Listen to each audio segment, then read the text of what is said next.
Hey, it's Jess. Welcome back. Today I'm here with my November wrap up where I will be talking about all the books that I read in November of 2024. As usual, I will have my Storygraph stats up on the screen next to me so you can follow along.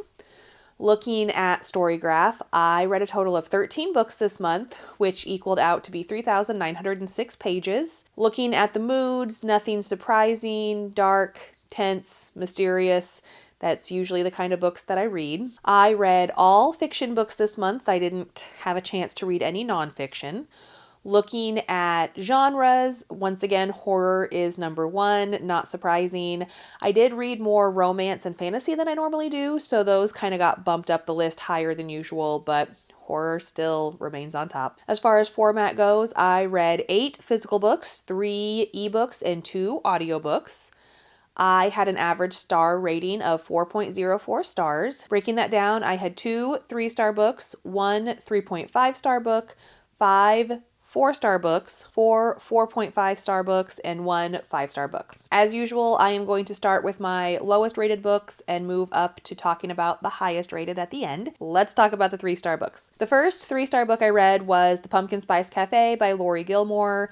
I read this for my book club this month. I'm pretty sure out of the 6 of us, only 2 of us actually finished this book. This book is all over TikTok right now. It wasn't for me. This is small town, cozy romance. You are following Jeannie. She used to live in New York, I believe, but her aunt has given her cafe in this very small town called Dream Harbor. And so Jeannie is now the owner of this cafe, the Pumpkin Spice Cafe, and so she moves to Dream Harbor and of course meets the small town local people and meets a farmer. I don't even remember his name right now. They fall in love. That's what it was. This book was so boring. There was no high stakes. It was very boring and it was very long, and I didn't even enjoy the romance that came from it. And yeah, overall, this book, not for me. My next 3-star book was The Only Survivors by Megan Miranda. I read this book for the Buzzword Readathon hosted by Books and Lala here on YouTube. The theme for November was the word only, and so only survivors. That's how I got this one. You are following a group of 8 people. 10 years ago, they were in like a horrific car crash with their high school class. There was 2 vans of high school students and 2 teachers, I think. There was a horrible crash, and these 8 were the only ones who survived. And so they meet every year on the anniversary of the car accident to like be together and work through, support each other as they remember the things that they had to do to survive. But between the chapters, so you're following Cassidy Bent is our main character. So the chapters you're following her, but then every few chapters you go back in time to the time that the crash happened, and it took 7 hours for them to be found. So like the first part of that is hour 7 and you're following one person. The next time is hour 6 and you're following a different person. So each person gets to tell their story of what they were doing at that time. Once again, a very boring book, and the things that they had to do were not that shocking, and personally I didn't think they were that bad.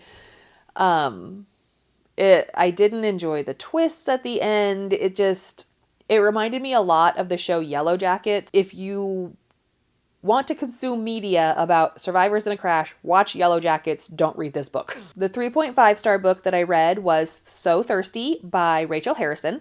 This is her newest release. You are following 2 women who have gone to like a resort. I don't know what to call it. They're there for one of their birthdays. I can't even remember our main character's name now. Anyway, they meet these people in town. Then the girls get invited back to a party at their castle. It's like a mansion castle. Things happen and they find out that this group of people are vampires. This is a vampire book. This is a vampire book, but it wasn't that interesting. Rachel Harrison is really hit or miss for me. I've read 3 of her books so far, and I like them. I don't love them. I'm glad I read this one, and I liked seeing her take on vampires. I've also read a witch book by her and a werewolf book by her. So I like her different takes on these tropes, but I just didn't really enjoy this one all that much.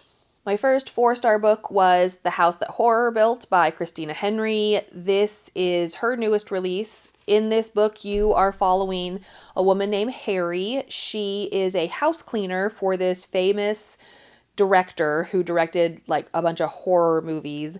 And so his house is filled with memorabilia from his movies, a bunch of like props and set pieces from horror movies, not only his movies, but other horror movies too. As Harry starts working there, she starts seeing and hearing creepy things. She thinks one of the models is moving, and she's scared of this house. She's wondering if this is a haunted house, and she's trying to figure out like what's haunting it, who's haunting it, how to stay safe, and how to keep her son safe and everything like that. There's a lot more to this book. It is there's a lot of plots that all together. I really liked this one. I love Christina Henry's writing. I liked this book. Parts of it dragged. Parts of it were very creepy though. And so overall, it was just kind of a 4-star for me. My next 4-star book was The Great Alone by Kristin Hannah. In this book, you are following Lenny and her family. This is set in the 70s, and her father was in the Vietnam War, and when he got back from the war, he was a different person, as anyone who comes back from a war is going to be. He was also a prisoner of war.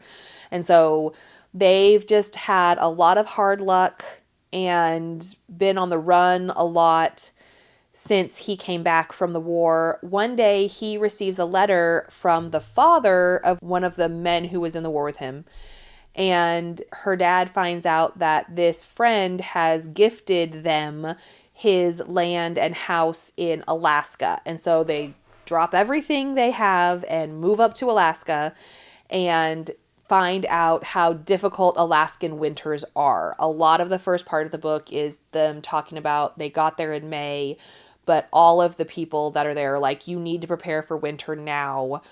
Getting through the winter is basically getting through your first winter is what makes or breaks your ability to stay in Alaska. And then, there's drama and more bad stuff. They keep having bad luck and they grow up very poor. I talked about this, but there is some like violence in the house, and the dad's not a very nice guy, and the mom just won't leave him. I don't know. Stuff like that is hard for me to read. And I liked this book. I didn't love this book. I loved Magic Hour by Kristin Hannah, which I read in October. This one I didn't enjoy it as much. I don't know. I don't know why. A lot of it was just like, then this happens, then this happens, then this happens, then this happens. And it's like beating her down, and is she ever going to get a happy ending? And just what could Kristin Hannah do to this character to make her life even more miserable? And every time that happens, she's like, oh, but I could do this instead, and that would make her even more miserable. And so, I don't know. Again, I liked it. I didn't love it. My next 4-star book was Beach Read by Emily Henry. In this book, you are following January. Her father has passed away, and at his funeral, she discovered that he had a whole other life in this small Michigan town. And so she has been tasked with going to this house where he lived and clearing it out and getting ready to sell it and everything like that. When she goes to this beach house, she meets her neighbor and discovers that it's someone that she had gone to college with. They knew each other in college. And he's kind of like a grumpy guy. They're both authors. I didn't say that. They're both writers. And January is struggling to write another book. She has a deadline from her publicist, and she's like, I don't have a book. I have no ideas of what to write. And she finds out that Gus, her neighbor, also is having difficulty writing a book.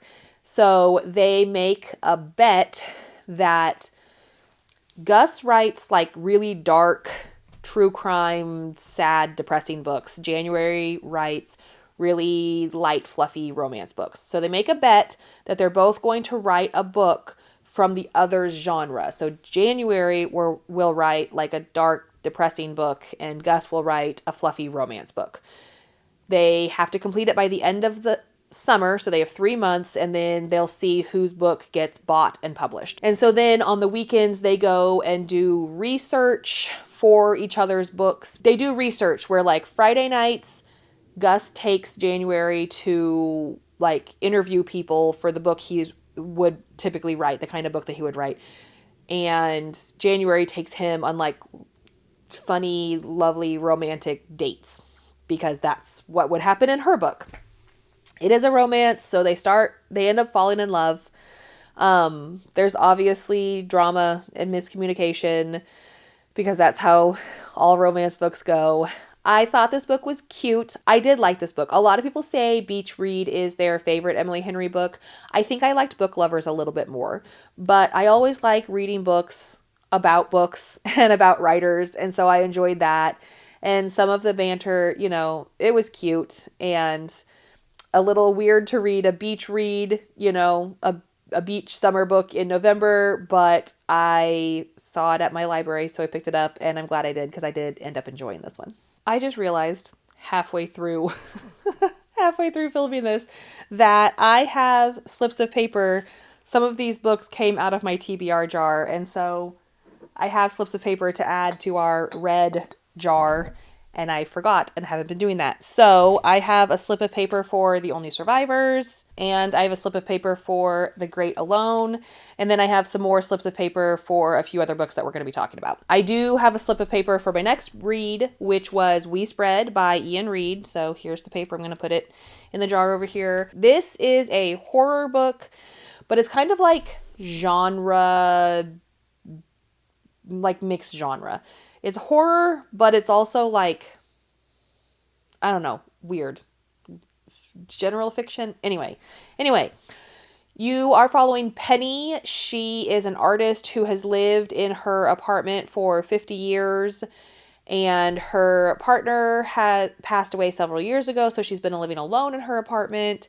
And one day she has a fall, and so the superintendent or the maintenance guy, someone, takes her to this like basically residential, like long-term care, but it's just in a house. There's only a few other people living there facility, and she's like, what are you doing? Why am I here? And the director of the facility is like, you and your partner decided this, like, put this in place a long time ago, that you could live on your own as long as you were able to, but as soon as something happened, you would come here when it was time for you to, like, not be able to live in your apartment. And she's like, I have no memory of that, but okay.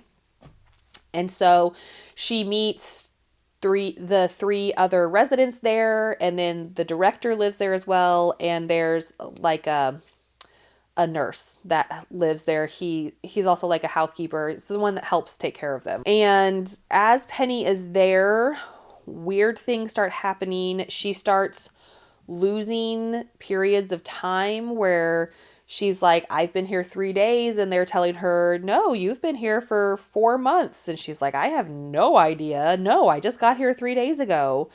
And the other residents start changing, and something eerie is happening. Ian Reid is such an interesting writer. His writing is beautiful, but it's so strange and weird. All of his books are so, like, you really have to kind of think about them, and they're so vague, which is weird to say. Just the story, sometimes you're like, is this happening? Is this not happening? I don't know. And you kind of have to decide for yourself. I really liked this book. I read it in like a day. So it read really quickly, and it's different than anything I'd read before. Very, again, like just kind of twisty, turny, weird, but I like that sometimes, and I really enjoyed this book. My last 4-star book was Heartless Hunter by Kristen Ciccarelli. I also have a slip of paper for that, so I'm going to put it in the jar right here. In this book, you are following a woman who is a witch in a time where it is illegal to be a witch, and if you are found out, you will be killed because you just can't be a witch in this time period. She has been going undercover, and all of the witches that the Blood Guard have been capturing, not all of them. When the Blood Guard captures witches, she goes in and frees them and helps them escape under the moniker the Crimson Moth.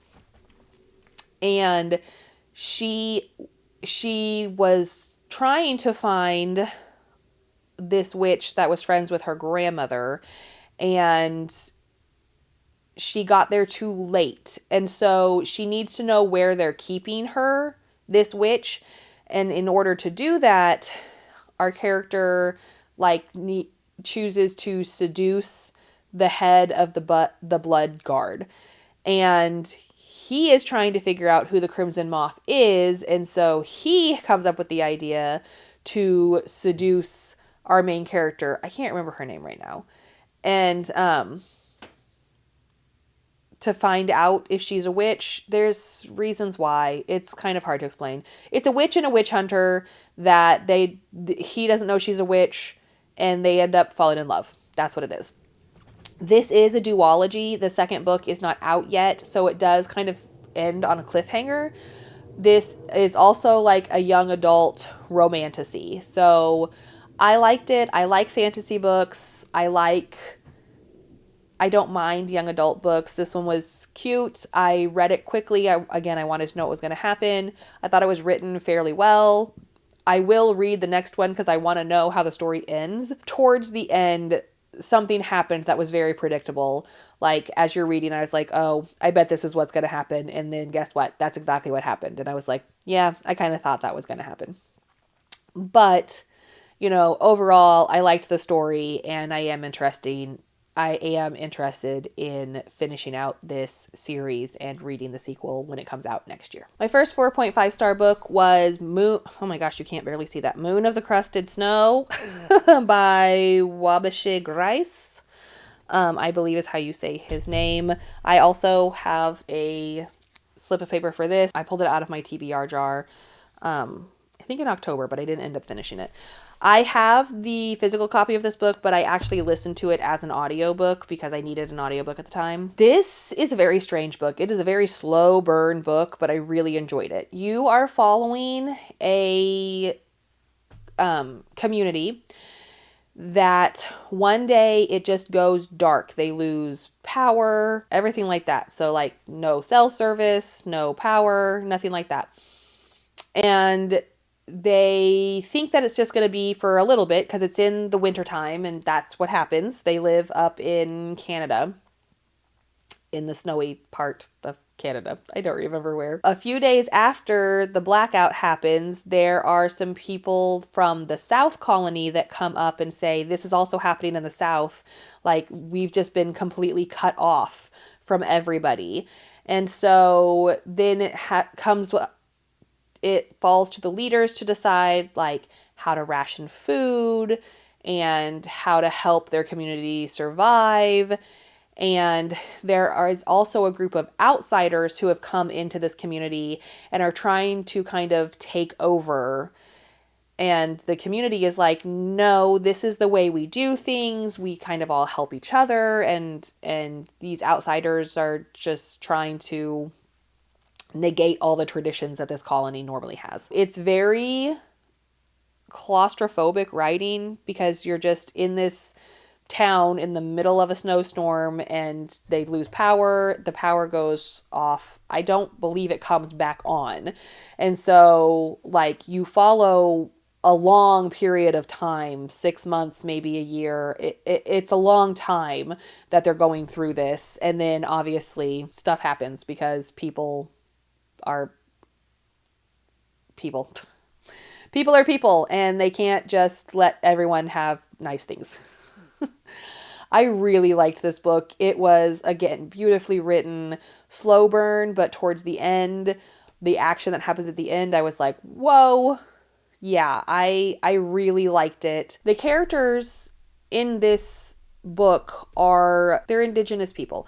And so a lot of it is written in English, but they throw in other words from their language, and they talk about like the elders of the camp and the colony and traditions, and I don't know, I just thought it was really interesting. I loved listening to it. The audiobook was narrated wonderfully, and because there are some words that aren't in English in there, I enjoyed listening to it so that I could know how to pronounce those words, and like hearing them just, I don't know, gives them so much more meaning and power, I guess.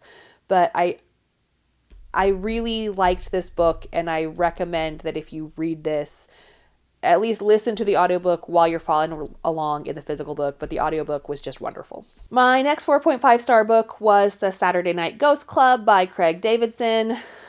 I also have a slip for this. I read a lot of books that were on my physical TBR this month, and I'm very happy about that. In this book, you are following Jake. His uncle has it's called the Occultatorium, I think. So he's really like out there. They sell, like tarot cards and bird skulls and weird occult stuff. He's very into ghosts. And a new family has moved into town with children around Jake's age. And so Jake's uncle, Calvin, suggests that they form a Saturday night ghost club. And so the chapters are them going around to haunted parts of their city. They go to a cave where there's supposedly a ghost girl, and they go to a lake where there's a car underneath the lake where people have died and their ghosts are still there. You're following this group of people, children and an adult, a couple adults, their friend, Uncle Calvin's friend is there to go and like relive these stories. This book was so beautifully written. I adored it. I don't know what it is about it, but it was a joy to read. I loved the character relationships.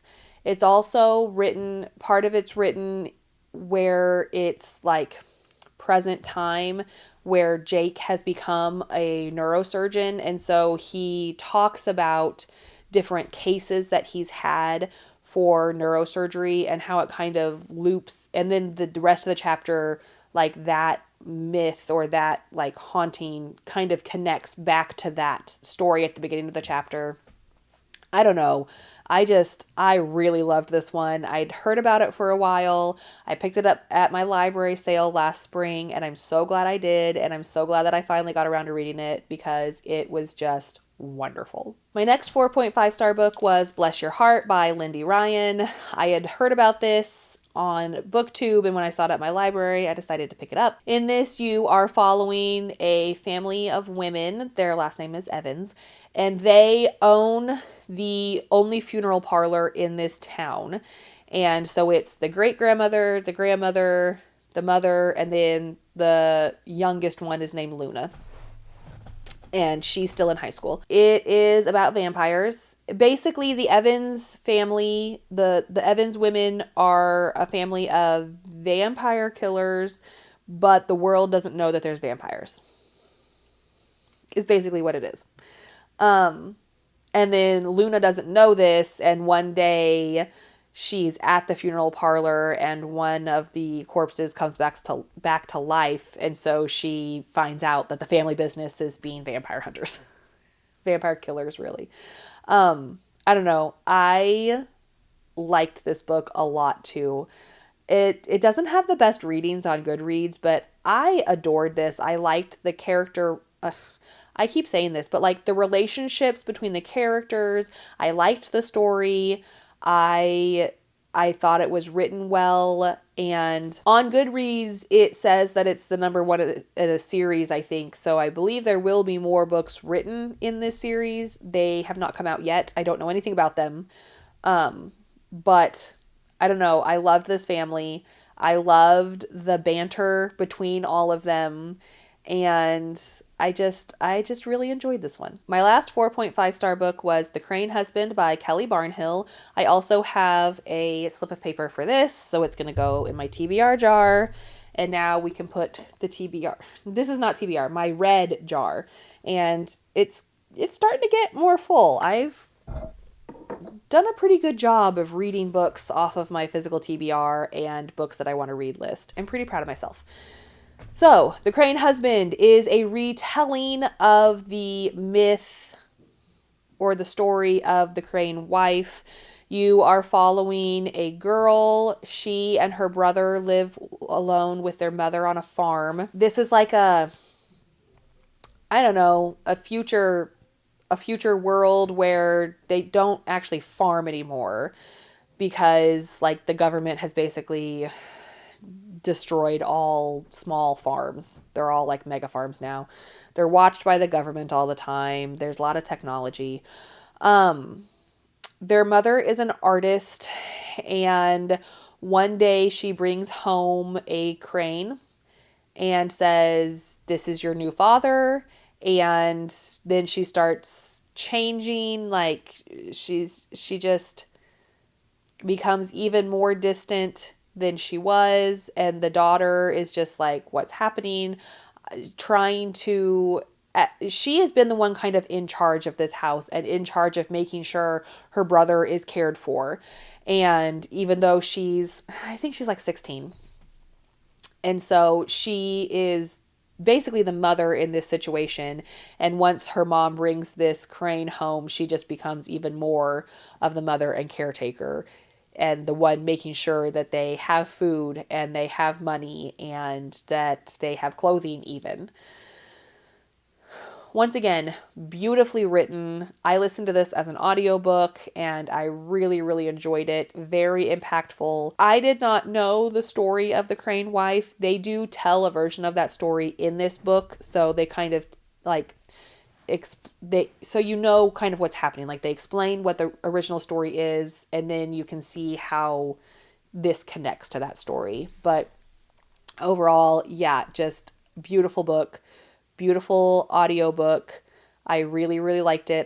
It's one that I would read again, and it was fairly short. So if you're looking for like a folktale retelling fantasy book, I recommend this one. My one and only 5-star book this month was Spy Family Volume 2 by Tatsuya Endo. My daughter chose for me to read this book, and so I did. I read the first volume earlier this year, back in like January or February. It's been a while. If you don't know anything about Spy Family, you are following a spy named Agent Twilight. He has this mission to get close to this guy whose son goes to this prestigious school. And so Twilight has to pose as a normal family. So he poses as Lloyd Forger, and he has to get a wife and a daughter. So he adopts this girl named Anya and meets this other woman named Yor and asks if Yor will be his wife. Yor does not know that Lloyd is a spy. Yor has a secret too. She is an assassin. Lloyd does not know this. Anya is a telepath and can read minds. So she knows Yor is an assassin. She knows Lloyd is a spy. They don't know that she can read minds, so they don't know that she knows that. Hijinks ensue. In the first volume, they had to apply an interview to get into this school. She has gotten into the school and has been tasked with befriending the son of the guy that Twilight is supposed to get close to. And so it's all about her going to school. Super cute. I love the illustrations in these books. I love the characters. Anya is adorable. I fell in love with her. I'm really starting to like these characters. It's just a cute manga. and I feel like it's pretty accessible. So if you don't read a lot of manga or you haven't read any at all, I really recommend getting a start with Spy Family because I don't know, they're just easy to read and they're enjoyable. There's also a TV show. I don't know. My daughter's watching it, but she's in like episode 20 or something. I have not read that much of the books. Obviously, I'm only on volume 2. And so I don't know if it follows the mangas. I'm not sure. I know that there was a movie that came out in April that is a completely different story, but it's set in the Spy Family universe. Like it's about Anya and Lloyd. But it doesn't follow any of the novels. But that's all I know. Really, really enjoyed this one. So, those are all the books that I read in November of 2024. I had a really good reading month. Part of it's because I had some time off of work. So, I was able to read a whole bunch of books that last week, the week of Thanksgiving. And I enjoyed the books that I read that week. Overall, I enjoyed most of these books. A couple I'd like to read again, a couple I don't care about, and will not think about ever again. But that's the way it goes sometimes. So now I want to know, have you read any of these books? What did you think? All right, I'll talk to you later. Bye.